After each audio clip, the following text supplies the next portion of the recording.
How will the war between Israel and Iran affect energy and vice versa? Hi, everyone. I'm Maggie Lake, and today I'm talking markets with Doomberg, author of the Doomberg Substack.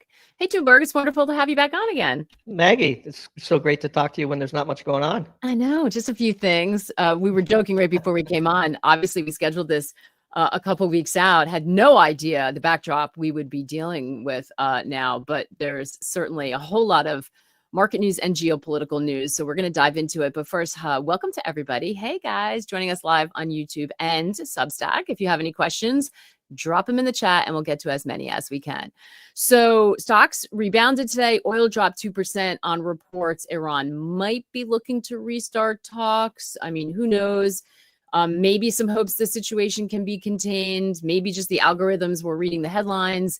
But we did see it have a little bit of a market impact. I know you just published a piece on this today. What are your early thoughts on the situation? Well, let's take the market reaction first, because I have a slightly different explanation. I think the phone call between Trump and Putin yesterday is what drove the market's reaction, and oil was subdued after the opening last night and was read on the day before the particular headline that you referred to crossed the wires. I have some skepticism about that particular headline, but I think Trump's Truth Social post yesterday implying that Putin would mediate between Israel and Iran. They're in a position, of course, given their historical relationship with both countries, to play such a role, which of course is probably a controversial thing to hear if, for example, you're strongly supporting Ukraine in the other conflict. But that, I believe, is what explains the market's reaction. I was surprised by it. I was kind of expecting maybe oil would open up, 80, north of 80, just on the risk of escalation, which we think is pretty real. But the market is clearly discounting the probability of an extreme escalatory outcome, although the market isn't always right, as you know. The piece we published this morning, if you'd like me to get into that, I'm happy to give a quick summary. Yeah, absolutely. Absolutely. Yeah. I mean, first of all, maybe let's take a step back and, what was your reaction to the Israeli, attack? And, I know you've thought about this before. So, what was your reaction? And then walk me through a little bit of what your thought process is here. Yeah. So the motivation to write today was that actually we wrote back in October of 2024 a piece that we called October Surprise, where we made the admittedly contrarian call at the time that we didn't think Israel would preemptively strike against Iran. And of course, we were thus surprised on Friday to see the news. And so we feel like, as authentic writers for our audience, that we owe them an explanation for why it is that we think we got it wrong and what we can learn from how we got it wrong. And actually, that was the basis of the piece, because in the first piece in October, we laid out 4 axioms that form the foundation of our analysis, and clearly at least one of those was wrong, and trying to understand which one was and what that would mean going forward we think was important. So the 4 axioms, which we repeated in this piece, fog lights, that you can find on Doomberg.com, were based on the observation of the October 1st counterattack by Iran, where videos were all over social media showing missiles slicing through Israelis' vaunted air defense system. And that we thought was a game changer, because Israel is vulnerable. So the first of the 4 axioms is that Israel's sophisticated air defense system might not be able to protect the country as comprehensively as it had done before. The second assumption we made was Iran has a lot of missiles. The third assumption we made is at least some of them are precision guided, perhaps with the help of the Russians or perhaps not. And then the 4th axiom was that Israeli senior leaders and military leaders were aware of the first 3 and would react accordingly.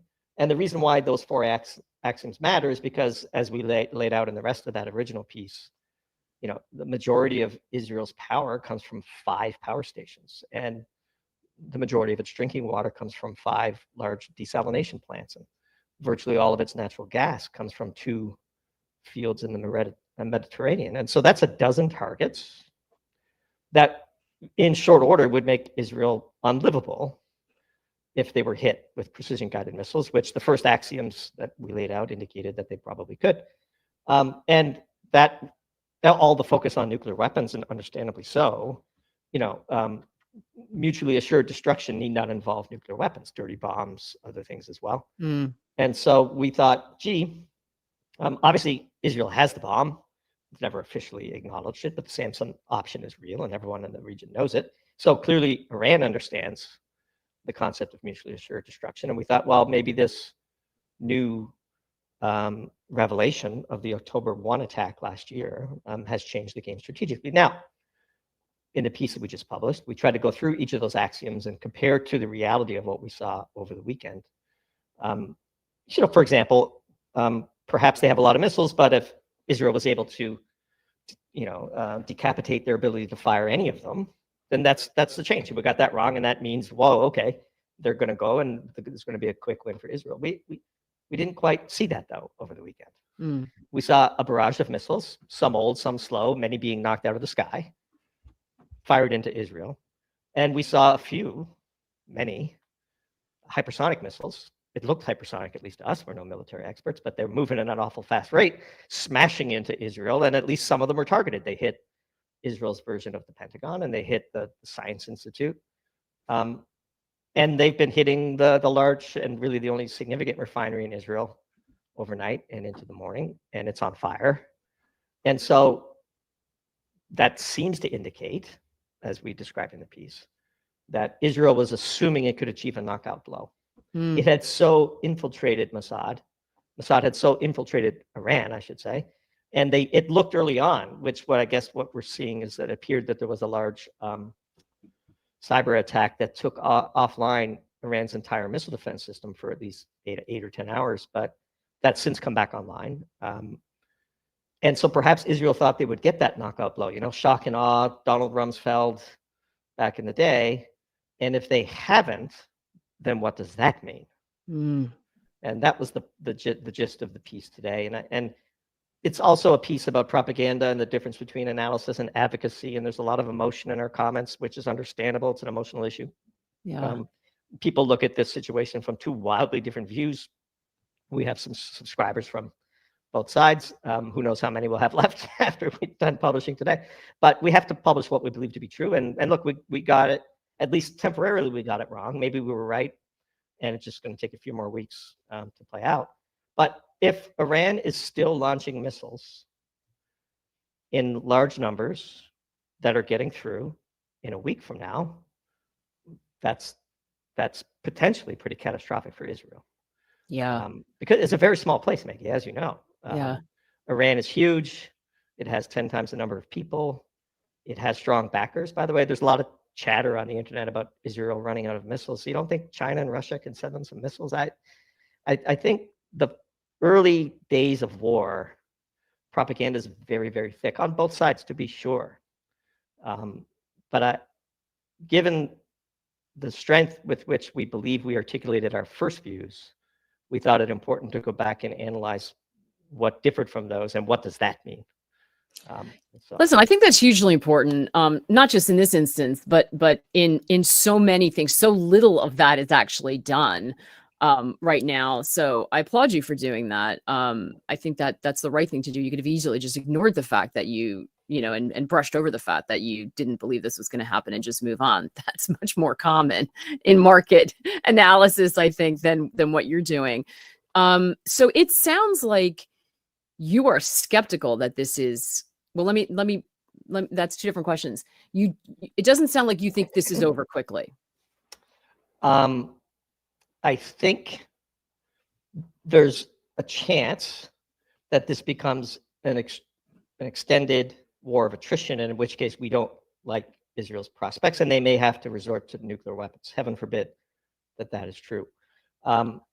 There's also a chance that Israel so dominates the skies of Iran that they decide to reorient their missiles away from Israel and towards the oil infrastructure of their neighbors and all of the sort of worst case scenario risks that people are concerned about.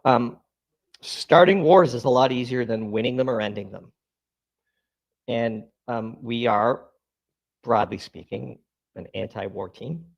We have been observing how the Western powers have embarked upon war after war after war with extensive loss of blood and treasure.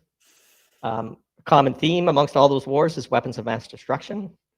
So it's understandable that many in Trump's base, for example, are very skeptical of this latest outbreak and would like to see the US stay out of it. Whether Trump does or not is, of course, the question of the day. That was my next question. Is it contained? Sure. I don't know that you can truly ever contain war. Look, and we speak as though Iran and Israel are separate and monolithic societies. They're certainly separate societies, but there's a lot of polarity within Israel and within Iran on these very questions, right? Netanyahu is a polarizing figure. The popularity of the regime in Iran, of course, is pretty polarized as well. And so who knows what various actors at the edges of either society do. Once you roll the dice, and look, it was a roll of the dice, it was very clear, I think in hindsight, that Israel was hoping to get a knockout decapitation blow and regime change. And if that wasn't accomplished, I don't know what the next plan is. You very quickly get to a situation where escalation is the only option and things escalate pretty quickly. But Israel is vulnerable. If its air defense systems are stretched, by the way, we quoted in the piece, look, this is not us making things up. Senator Rubio was in front of the Senate 3 weeks ago, saying that the US can't make enough air defense missiles to supply Ukraine. And Zelensky's out over the weekend, correctly, concerned about the diversion of US attention and resources away from Ukraine, just as Russia is launching its summer offensive and amassing troops all along its border. And we think Zelensky and Ukraine are by far the biggest losers of the weekend, at least so far, depending on how the direct war works out. But this is complex, and that we note with interest that there's a lot of things not being reported in the West. And as analysts, your job isn't just to read the Western papers, but to read everybody's papers and try to figure out what's true. There's apparently, we're not there and we can't see them land, a parade of Chinese military cargo flights headed to Tehran. Iran is a vitally strategic partner of China. Russia and Iran have a strategic partnership. Of course, Russia also has a long-standing relationship with Israel and a lot of ties. A lot of Russians, former Russians, I guess, live in Israel. And so, you know, I mean, when you enter into chaotic situations, they can be very difficult to model. And so once the missiles started flying on Friday, which again saddened us, not because we got it wrong, but because war is hardly good. We immediately pivoted to, okay, what did we get wrong and what can we learn from it? And I by the way, you say that is like somehow like a rare thing to do. I agree with you. But our objective is long-term consistency in a loyal audience, not the biggest audience. If we wanted the biggest audience, we'd operate in a wholly different way. I mean, right. Engagement harvesting is not an intellectually challenging pursuit. It could easily be done. But we would just decide that we would rather write with a certain consistency and integrity to ourselves. Look, yeah. our parents read this stuff. You know, yeah. You know, our families read it. My children read it. And so I want to set for them the example that it's okay to be wrong. Yeah. And by the way, if somebody claims they're always right, they're just lying. Yeah. And so, you know, mistakes are just opportunities to learn. And by the way, last point, like we express our views authentically and politely, and we show our homework. Some of the anger when we write about certain topics, including this one, is a mystery to us. And we were talking before you hit, we get on the air. Like, what a shame. I don't remember reading something politely and authentically expressed that showed their homework that angered me. I may disagree with it. I may think it was idiotic. I may think it was foolish. I may think it was wrong. May think it was amateurish, but I would never get angry at it. I don't understand. It's absolutely, it's a really distressing sign of the times. We do the same thing here. We try to emphasize quality and a variety of views. And, you know, it's hard. Sometimes people, I think the learning is lost when we all stop doing that. But, you know, I'll say that till I'm blue in the face. But so given what you just said, does it feel like, let's just start with the oil market, is a little bit too complacent here, is not pricing in all of the risk and the many complications that you just laid out? I don't know. At $71, $72 a barrel, there's probably $15 a barrel of geopolitical risk priced in. because I think absent the rumblings of this and then ultimately what happened, because don't forget, for days in advance, it was, there was the talk of US pulling relatives of service people out of Iran, and there was a lot of like signs that this was coming, and the oil market started to jump up. I mean, markets kind of sniffed this out. And so, in a world where peace is achieved and, a ceasefire is reached in Russia, as unlikely as that seems, I mean, oil trades in the mid 50s. And so there's a fair amount of geopolitical risk. What that number is or should be is interesting. I think if we were truly facing a scenario where Israel would nuke Iran, or Iran would start firing missiles into Qatar or Saudi Arabia or the Strait of Hormuz, oil would not be trading here. It would be trading at 120, 130, which we believe would set up trading opportunity of a generation. Not to be crass, but anytime you see a super spike in a commodity, it's much better to fade those than to try to time their appearance, because shortages or price panics in the commodity markets are always followed by gluts, and that's a much safer risk return trade to make. If oil was at 130 and fell back to 115, even though I don't trade, I'd be tempted to buy 6 month out of the money puts on oil, because it'll be at $40 in 8 months. History teaches that every time, and so that's the sort of the better way to play it in our view. But people are gamblers and they like to see big moves in prices, and so they like to buy call options and yeah. Well, I think they're going to beat it. I think they're going to beat it. We have some that's really good advice too for people to keep in mind. We've got some really good questions coming in, and some of them are related to this and some of them are not. So let's get one that is Dustin asking, hypothetically speaking, will this be good for U.S. oil companies? Yeah, all things being equal. U.S. natural gas producers as well. Dutch TTF LNG was up, I think, 10, 15% today. Don't forget, Qatar is on the other side of the strait. Ras Tanura, which is a place nobody's probably ever heard of, is one of the most important energy nodes on planet Earth. We noted with interest that Israel was alleged to have attacked Iran's half of the North Field. The North Field is the largest natural gas resource in the world, and it's shared between Iran and Qatar. Not many people know that either.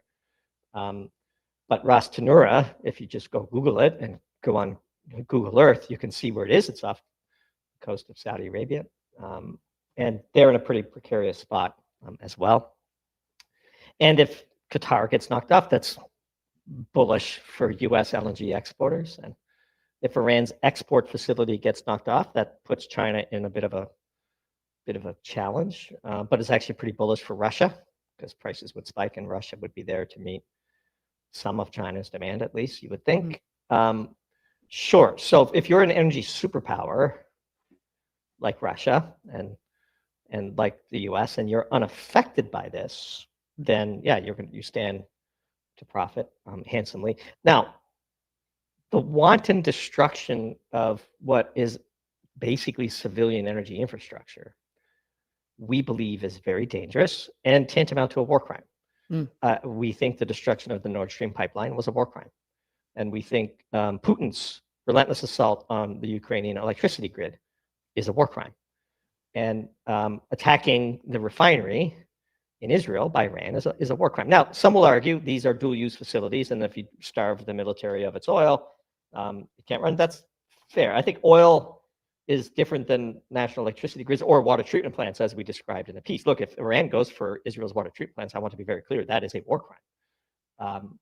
And war sucks. Like, we shouldn't be in wars. We would prefer a much more peaceful world, naive as that might sound.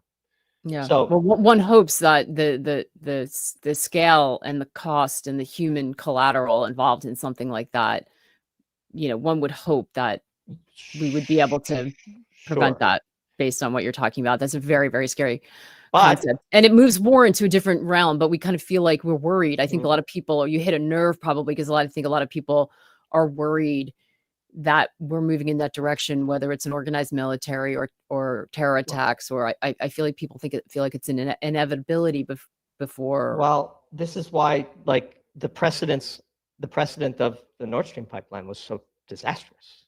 Okay, we're going to normalize the wanton destruction of deca-billion-dollar energy infrastructure. By the way, nobody declares war anymore. We just go to war. Yeah. Oh, Right? there's that. Nobody, and no one gets the, at least in some countries, the, right. But national agreement to do that. What stops a terrorist, and Lord knows there's plenty of people in the U.S. illegally, from taking out LNG export facilities or, a nuclear power plant in the U.S. We have vulnerabilities. Certain transmission lines are highly vulnerable. We see little scattered reports of such things, right? People taking pot shots at we're short of, we're sort of all manner of electrical grid equipment in the U.S. China has a chokehold on much of its production. Sleeper cells throughout the country could embark on a campaign of setting wildfires, for example, which would be pretty destructive. Hitting transmission lines and various substations would be fairly easy to do. We, the U.S., my editor keeps reminding me that we is I. The U.S. is a pretty soft target. And who knows who's in the country and what their allegiances are.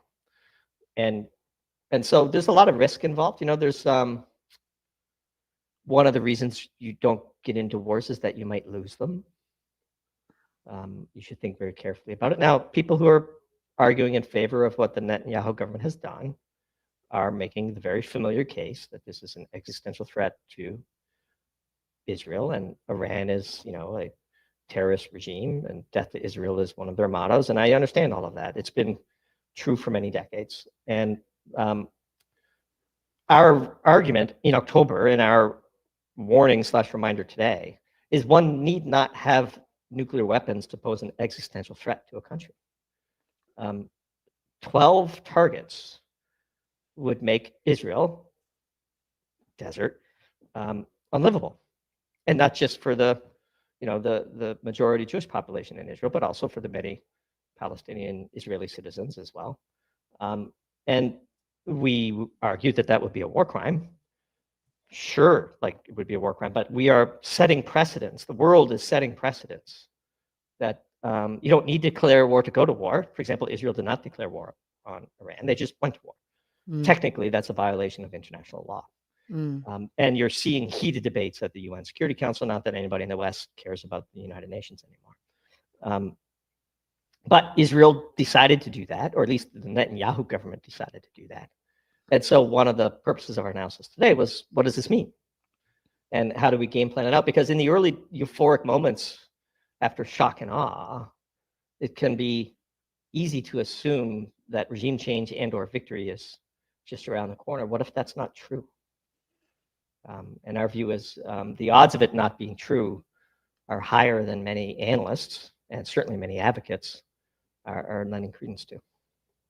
So this is a very interesting question from JMI. And it is, I'd love to hear Doom's take. What's the EU's smartest move for the energy sector, especially with the current geoeconomic pressures? What's the real effective path that builds true independence? And I think this is broader than just the EU, based on what you were just talking about, and countries' vulnerabilities everywhere, really. But let's answer the EU question. Sure. If you don't produce your own energy, you are vulnerable. And we wrote a piece about this silly Project Porcupine that Ursula von der Leyen was talking about. I don't have the numbers in front of me, but I'll quote them from memory. The 27 member states of the European Union consume 36 exajoules a year of hydrocarbons, I believe, maybe 39. Yeah, I think it's 39. And they produce 6 exajoules of hydrocarbons, which means the balance. And by our math, the European Union imports roughly the entire US natural gas output in hydrocarbon energy, which is staggering. The European Union is the most exposed non-combatant in this war.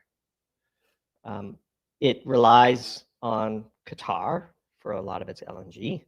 It is actively taking hacksaws to the overland pipes to Russia. It's just apparently proposed to sanction Nord Stream, which is amazing, which is allegedly half owned by one of its member states, the most important member state of the European Union being Germany.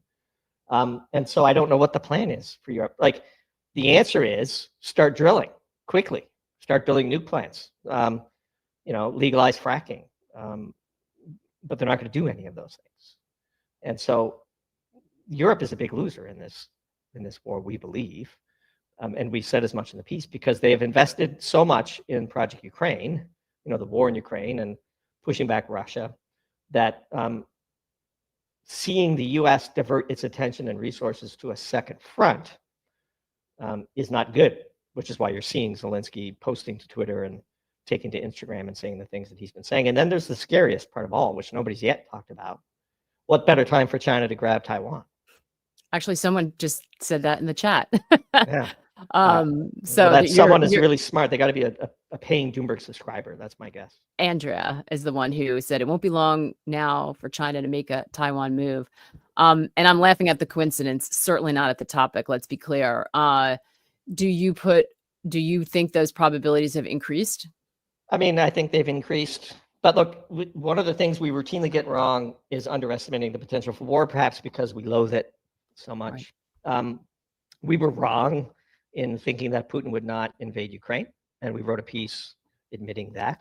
And we were wrong this time, although it took 8 months for us to be wrong. We were right for 8 months, and then we were wrong. So I don't want to, in my mind, it would be so foolish for China to do that. It doesn't need to do that. It can just wait, like it did with Hong Kong. And it's so close to China, and the societies are so intermingled, and the supply chains are right there. There's no need for China to invoke a military solution to Taiwan, absent significant provocation from the U.S. And I don't think that the U.S. is in a position to do that, although Lord knows there's a whole wing in Washington that would certainly like to see that happen for reasons I don't understand. And China is actively building its semiconductor technology base, but is not yet caught up. And so, the moment that China is mass producing superior chips to what NVIDIA and, TSMC could do, then we have a whole different strategic game. And they're getting close to that. But if you pushed me, I would say that China regrets Israel's attack. They're certainly expressing such objections with really direct language. Like, again, if you just took the time to listen to the speeches at the United Nations, you would see a whole side of diplomacy that nobody in the West is talking about. For example, the Russians blatantly accuse Britain of allowing Israel to use its bases in Cyprus to attack Iran. And the British ambassador was highly indignant in her response to that accusation. Nobody in the West is talking about that, right? So if tomorrow something breaks out between Britain and Russia, or Britain and Iran, it'll be a big shock to those who are not watching what's going on at the United Nations. Well, we happen to try to read and watch as much as we can, because our job is to try to figure out what's right and what's true. Sorry, what's correct. Big difference. Big difference, yeah. And so, and China's speech railing against Israel at the United Nations was unusual in its language for the Chinese. And so when people talk about Iran and Iran's ability to wage war or withstand assaults from Israel, I think it's probably better to view this as World War III. This is the next phase, and it's a war between the US dollar system and BRICS.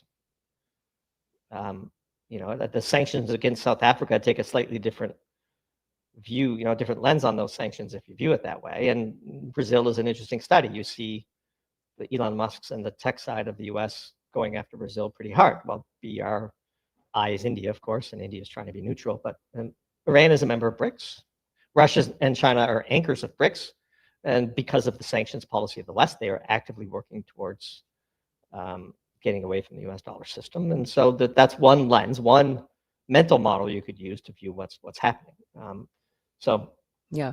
So go ahead. As we speak, there's a G7 meeting happening in Canada, and of course this is dominating much of it. Would have thought it would have been trade a few weeks ago, but I want to just sort of pivot to, we were talking about energy independence, and I just think that was such a good question. I'm doing an energy conference next week, and a lot of the discussion is around Canada fast tracking. Prime Minister Carney promising to fast track approval processes for all kinds of energy projects. Do you believe that they're going to do that? And what is the impact of that? Does it support nuclear, uranium? Are you watching that? Yeah, look, we called Carney's rise and ascension to the prime minister's chair before he was a contract that you could bet on Polymarket back in December in a piece called Alberta Clipper. And then we published a few other pieces predicting this exact sequence of events. Canadian politics, if you've observed it for long enough, is relatively easy to predict. And we surprised some of our readers with the prescience of those calls. Having just gotten a big one wrong, I'm happy to take a victory lap on one that we got right. This is all just a mirage. So we knew that Carney would be selected. The media would go behind him. Trump helping Carney get elected wasn't a surprise to us. We predicted as much. You need somebody in the prime minister's chair right now to unstick Alberta's energy, and it couldn't have been the Conservatives. It could only be somebody with all the green, resume that you would want. And all of a sudden, Carney's talking about oil pipelines, right? There's going to be a fake constitutional crisis in Canada. Alberta sovereignty movement is suddenly being upplayed in the Canadian media. You need a crisis to change society. All this carbon talk and green energy talk in Canada is suddenly going to fade.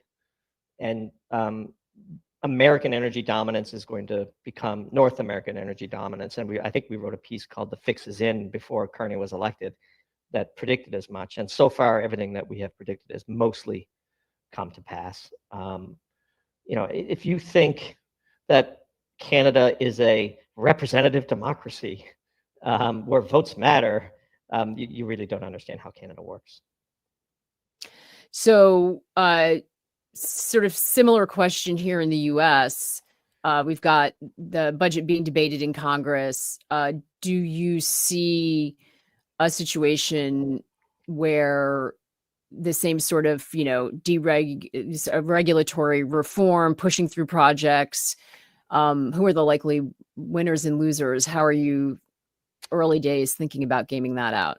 Yeah, so U.S. is a little trickier because the judicial branch is far more active and far more polarized.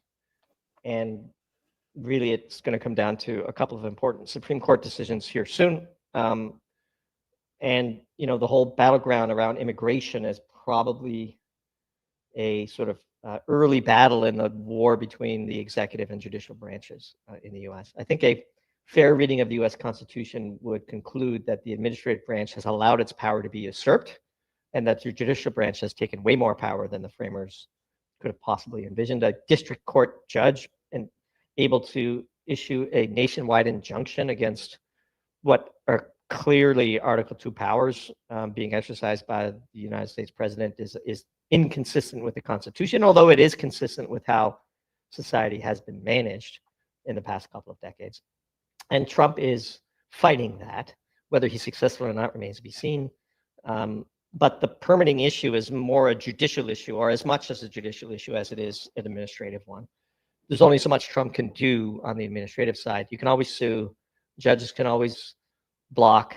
And we see that time and time again. Now, who wins and who loses? Look, we said from the beginning, American energy dominance is bad for E&P equities.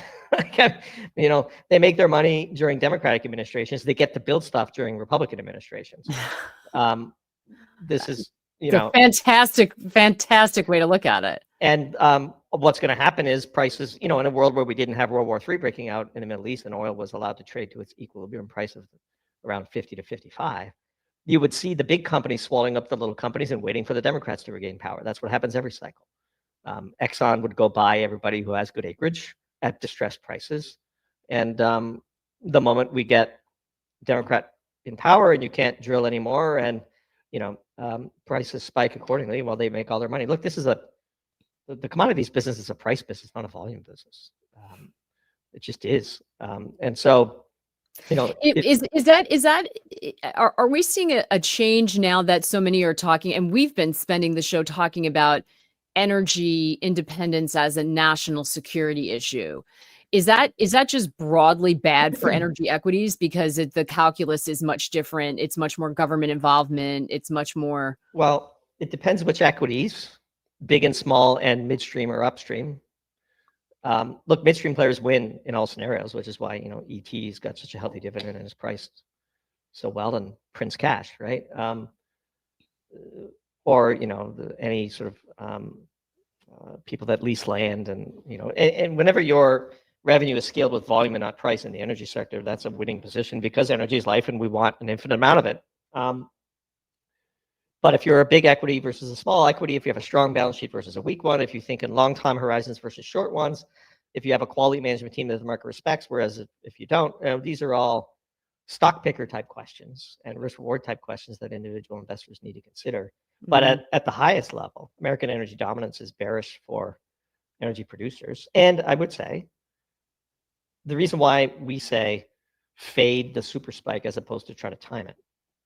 If you plot the price of oil in ounces of gold over 60 years, if you plot the price of corn in ounces of gold over 60 years, if you plot the price of wheat, pick your favorite commodity, in real terms, the long-term trajectory of all commodities is down, period. The companies that produce mined goods and drilled for goods are technological behemoths and giant deflationary machines, and they're largely price takers. And so if you don't view gold as a commodity, in our next Pro Talk for our Doom Zoom Pro Talk in June is called Goldileo, the yellow rock at the center of the financial universe. If you assume that gold is at the center of our financial universe and is unchanged and everything else is priced in gold terms, you get a whole different view of the world than if you assume the US dollar, a fiat currency that is being debased, is somehow at the center of the universe. Look, in real terms, oil is dirt cheap today at $70 a barrel, right? The inflation-adjusted price of oil is in the 20s, using $1980.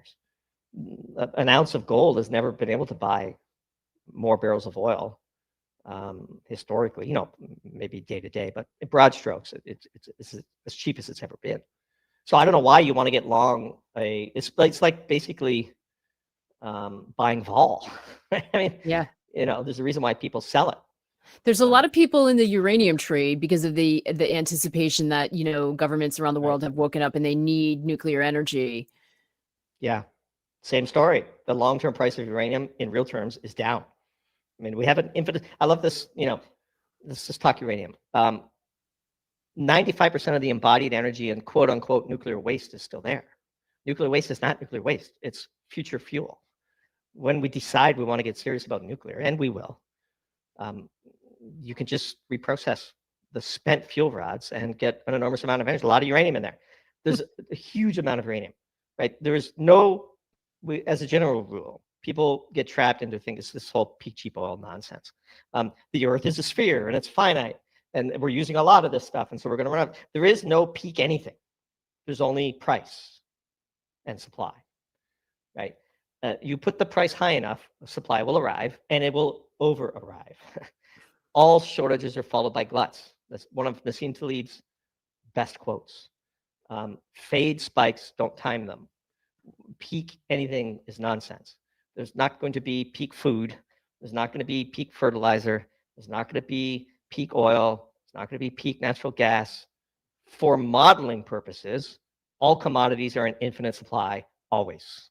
It's just a matter of price and time. And the greater the shortage, the greater the overreaction. And so if I woke up tomorrow and oil was 130, I'd wait for a 10 to 12% pullback and I'd go all in. It's not trading advice. Don't do it. Don't go all in on anything. For me, going all in. Just do what? Yes, exactly. Yeah. We don't get financial advice here. Just share our thoughts. I would put 2% of my portfolio in oil puts, which for me would be all in, right? Because I'm far more conservative in how I handle my personal finances than most. But broadly, I remember being on a podcast with Justin from Uranium Insider, and we're both good friends with Tony Greer. And Tony's like, if you're not selling into strength, when are you selling? One of his great lines. And we're also good friends, both of us, with Sir JJ. And Sir JJ's like, every trade with a stop is a good trade. Yeah. At 108, when uranium was doing its Icarus print, I was cautioning, like, it was 30 when we started writing about it, and when Sprott came on the scene, and now it's 108. Maybe you want to take a little risk off. If you're not going to sell under strength, when are you going to sell? And Tony's great, and he has a lot of great one-liners. That's one that just stuck with me.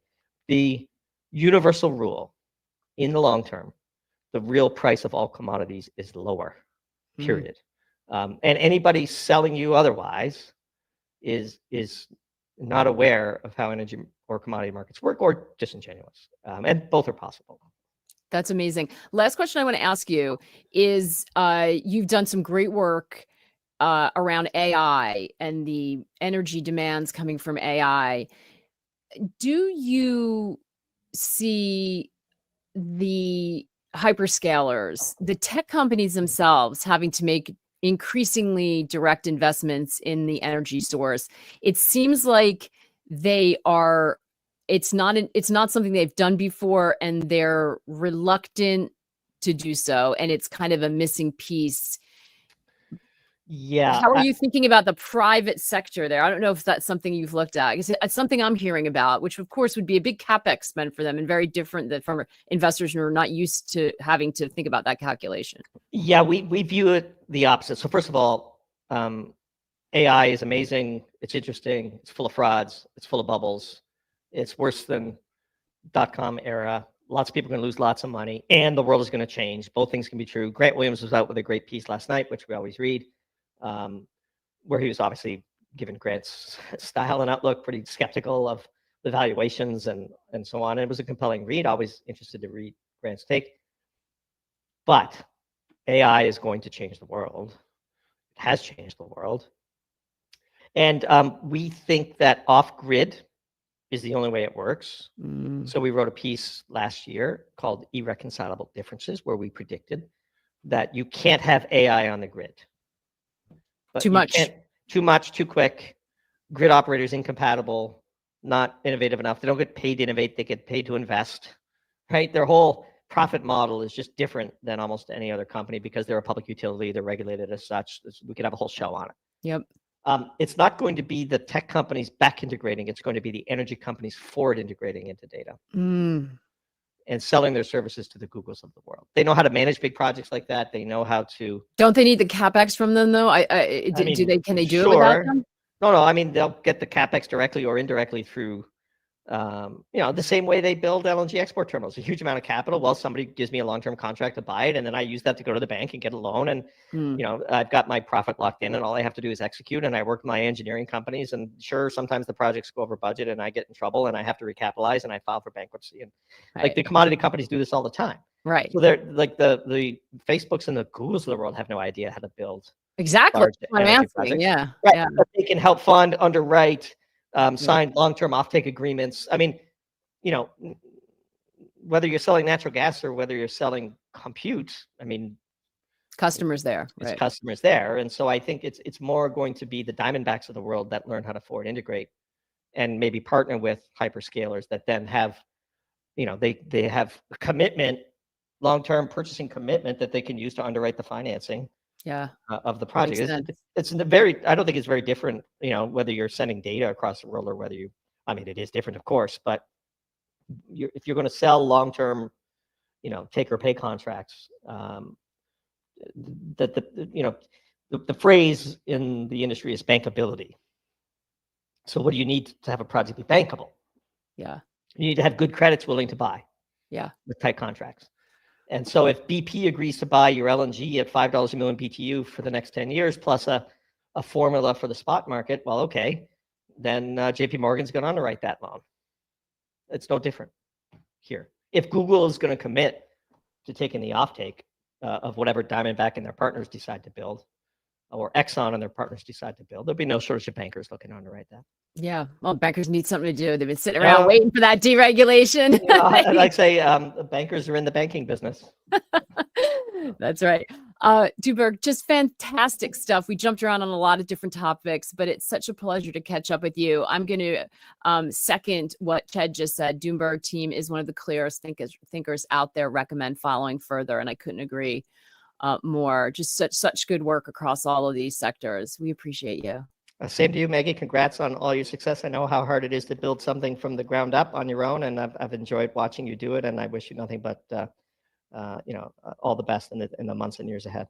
Thank you. We are still scaling up that hill. Hyperscaling. You're hyperscaling. Hyperscaling. Exactly. Trying our best to, but we appreciate that. We appreciate everybody who turns up and watches and likes and subscribes. We've got some cool news coming soon, so stay tuned for that. Phase 2 is coming, but really fantastic stuff, and really appreciate your comments about, when we get it wrong, going back methodically, thinking about it, talking about it, keeping an open mind. That's what we all have to try to do. So really appreciate you for that as well. Thanks, Maggie. Have a great day. Thanks. I just want to mention JJ, he mentioned is Alyosha on Substack. And a fantastic Market Vibes. Yeah. Market Vibes is a must read as well. I wanted to make sure we got that in. Thanks, Doomberg. We'll see you soon. And thanks to all of you for watching. Take care and good luck out there.